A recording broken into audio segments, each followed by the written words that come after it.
Thank you. I do feel, first of all, I should apologise for the whole shit show Brexit thing causing you a lot of admin problems, I realise. I didn't fucking vote for it, just so you know. There are people who are going, oh, they're waiting for the no deal. They're going, oh, no deal is better than a bad deal.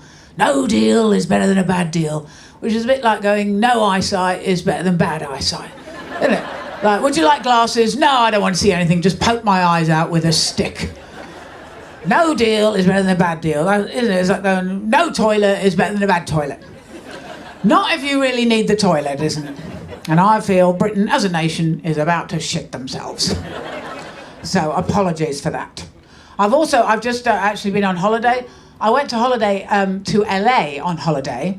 Very glamorous, right? Too glamorous, because I didn't realise that all the women in LA are so good looking. Like, they're all just perfect looking, and I found it like really intimidating. So it's so lovely to be here in Galway.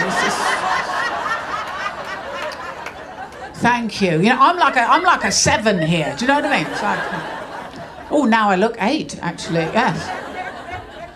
But I don't have a lot of time, and there is a lot of annoying people to talk about, right?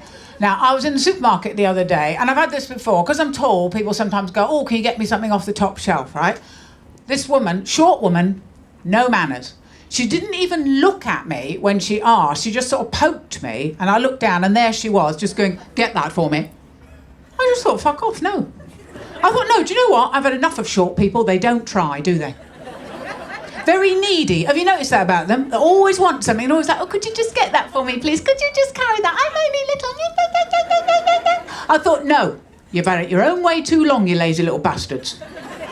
I thought, right, if the accepted convention is that you're allowed to ask me to get you things off the top shelf, I think I'm allowed to ask you to get me things off the bottom shelf, isn't it? I was like, pick up that cat, little short ass, and be quick about it. I don't even have a cat. I just thought he looked heavy. She'll hurt herself. The other people I can't stand, and you probably have this in Galway, all the tourists wandering around looking at everything, right? Walking around. Can you just keep walking? Right? Nothing annoys me more than trying to get somewhere and people stopping, right? I'm a fast walker. I like to get where I'm going. And I got stuck behind this woman the other day, and I'm trying to get past her. You know, you just can't get past someone. Now, I don't know this woman, but from the back of her head, I was building up a hatred for her. Have you ever had that? I'm just looking at this woman going, I bloody hate this woman. And then I did overtake her, and when I overtook her, I thought, I'll just check, right? So I looked at her, and I was right. I was. She had a spiteful little face. You know that sort of face, like little face, I thought, oh, I could just smack her one, right? I didn't want to upset her guide dog. Right, so,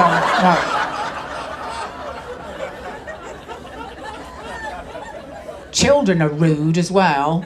Very rude. Like, I sometimes look after my friend's kid, Lucy. She's about 5, right? And I have to put her in a car seat. Pick her up from school, I put her in the car seat. So I'm not very good at putting her in the car seat, so I'm leaning over to try and get her in there, you know, for her own safety. And then as I lean over, she goes, ooh, coffee breath. How rude is that? And it wasn't, it was gin, right? Just trying to keep her safe. You see any blue lights, you tell Auntie Jo. Oh. And she also gave me a picture that she'd done at school, right? She gave it to me and I just looked at it. I thought, I don't know what she expects me to do with this. And then I thought, oh, she thinks I'm like her parents, that I'm interested in whatever shit she does. You know what I mean? Because you have to learn that at some point in life. It's only your parents that are interested. They love you unconditionally. And I don't know at what point you realise that, because otherwise you could be like 45, couldn't you, going up to your boss going, oh, I've done a painting. And they'll be like, yeah, look, you're the chief auditor. All right, I'll put it on the fridge with the others then. Other thing that really gets on my nerves is that people cold calling, and I've had it a lot lately. Have you had the one where they call up and ask you if you've been in a collision, right? And then they see if you can claim. So I had it the other day, and I thought, I've got a bit of time on my hands. I'll answer. So it was a lady, and she goes, oh, I'm just phoning about the collision you were in. So I went, oh, my God, I was in a collision. Right, that surprised her, because not many people actually say that.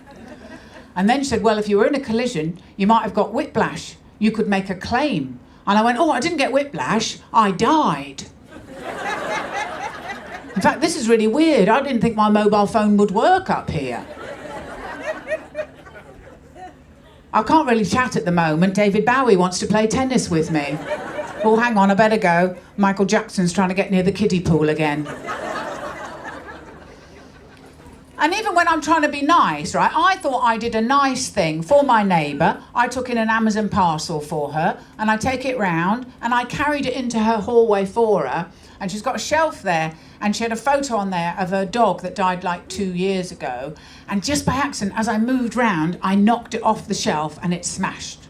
So obviously I apologised immediately. I said, I'm really, really sorry, I will replace the frame. And she was immediately, I thought, sort of overly angry about it. And she goes, well, it's not about the photo, is it? It's not about the frame, is it? It's about the photo. And I thought, well, yeah, but I'm going to, the photo is absolutely fine. I'm going to get you a new frame and then it will be good as new. And she went, well, I can't believe that you did that. Like I'd done it on purpose. I thought I did do it on purpose and I'm going to replace the frame. So I'm thinking I'm doing everything a normal, nice person would do. And then she went, well, you wouldn't understand because you're not a dog owner. So I said, well, nor are you. I'm not wrong, am I? Got tricked the other day as well. Me and my husband, we got tricked by our neighbours, like neighbours' neighbours. They live on our street, and they invited us to a party. Well, we walked in, and as soon as we walked in, we went, oh, it's not a party, is it? It's just adults holding wine, talking about car insurance.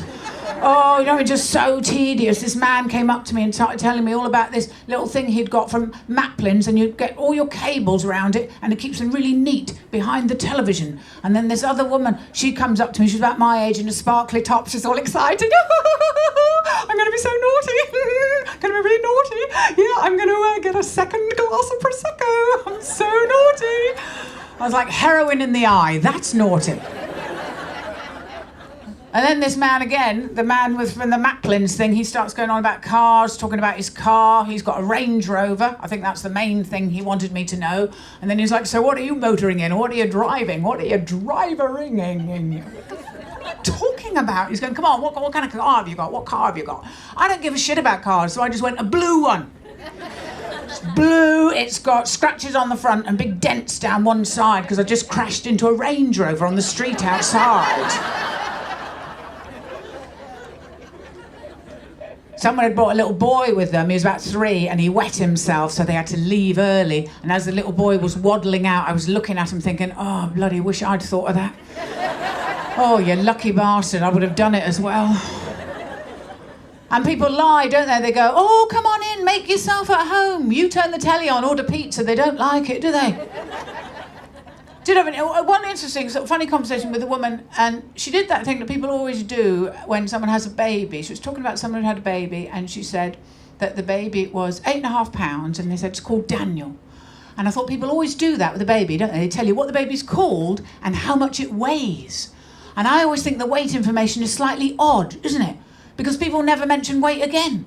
Like as an adult, you wouldn't go, oh, have you met my wife, Jill? She's 9.5 stone. Sorry, 9 apparently, some sort of water retention, I don't really understand, no idea. But it's good, like, if you're at a terrible situation like that where you want to go, that's where, with your partner, you need a good signal, don't you? So you can signal across the room that you want to get out of here. And my husband's got a good one. What he does is, he gets really drunk and insults everybody.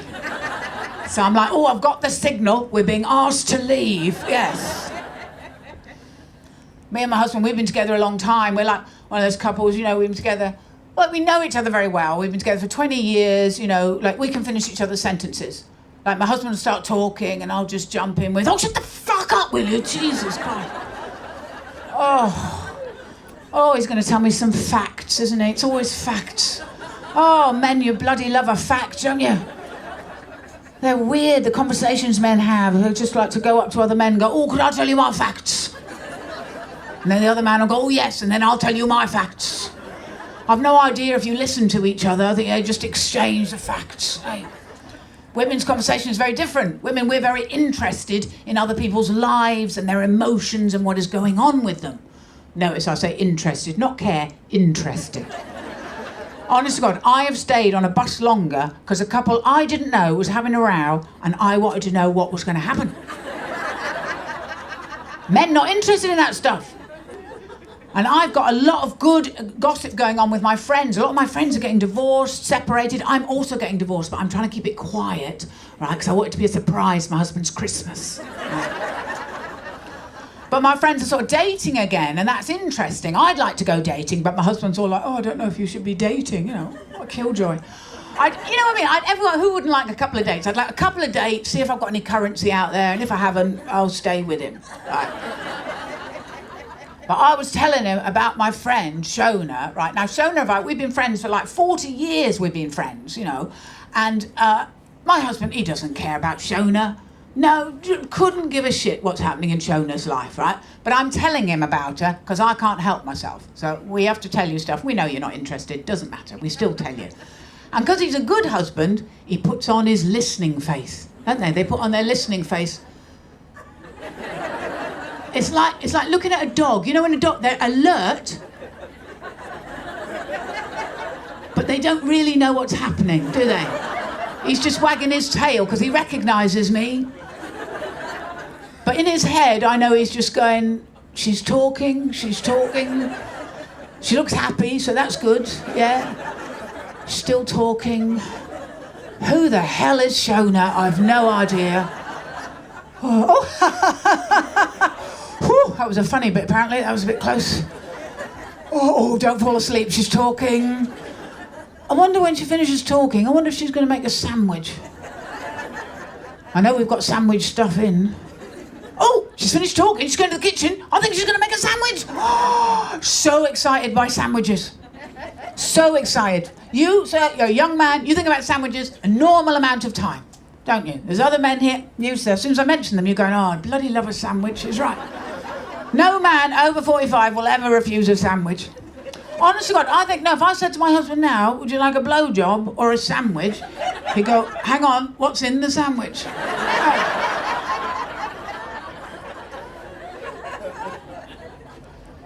And men have no pain threshold. No, because my husband, he's at the age you get yourself checked out. He has to go for the prostate check, right? Now, I don't know exactly what happens, but I know something like this happens. And I also know that he did not shut up about it. What a fuss he made. Honest to God, he was like some sort of Victorian virgin. They're going, oh, I've been violated. Oh, he's going, well, you wouldn't understand, Joe. It's like a foreign body inside your body. I'm like, oh, I'd have no idea what that's like, would I? Honestly, you big babies, isn't it? Like, you think of all the things women have done to us constantly, isn't it? People shoving things up, pulling things out. Then when you think that part of your life's over, they go, oh, can we put your tits in a vice, please, and take a picture? Can we just do that? And if it's where I live in Edinburgh, they do it at the Asda car park.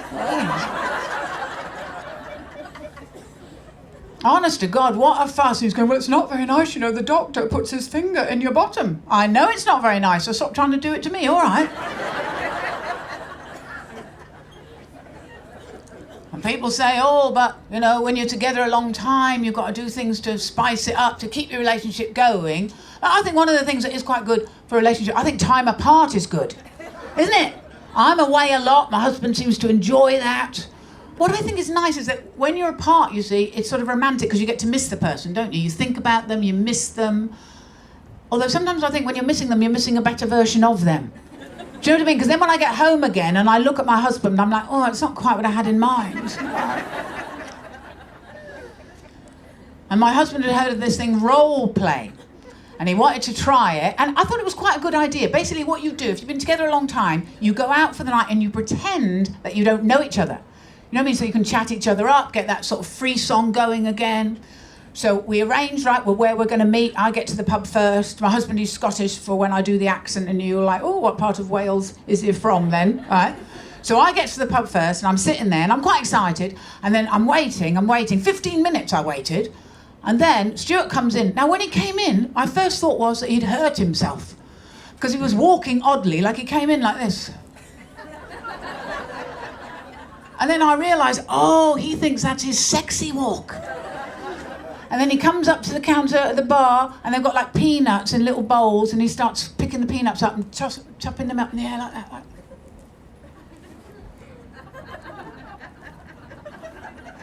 Like he's covered in peanuts. You know what I mean? There's peanuts everywhere. And so then he comes up to me and he goes, so what's a lovely young lady like you doing here on her own? So because he kept me waiting, I thought, I'm going to play hard to get. Right? So I said, well, I'm not on my own, actually. I'm waiting for a friend. Well, that stumped him. He wasn't expecting that.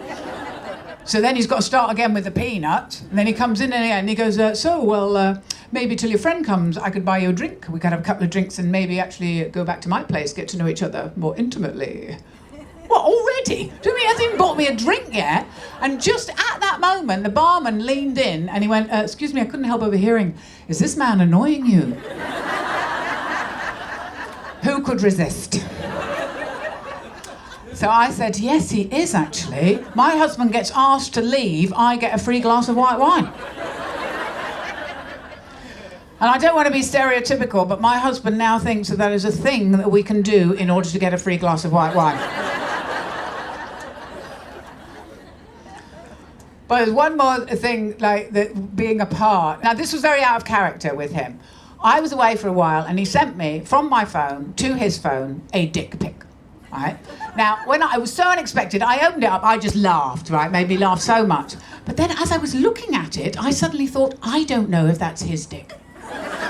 Because you're seeing it out of context. Do you know what I mean? It was just sort of on its own, like with a weird light on it. It looked frightened, to be honest. Do you know what I mean? But do you know how I worked out whether it was his or not? I wasn't looking at it. I was looking past it to go, is that our bedroom carpet underneath? I think it is, and he hasn't hoovered. You've been lovely, Galway. Thank you so much. Cheers. Thank you.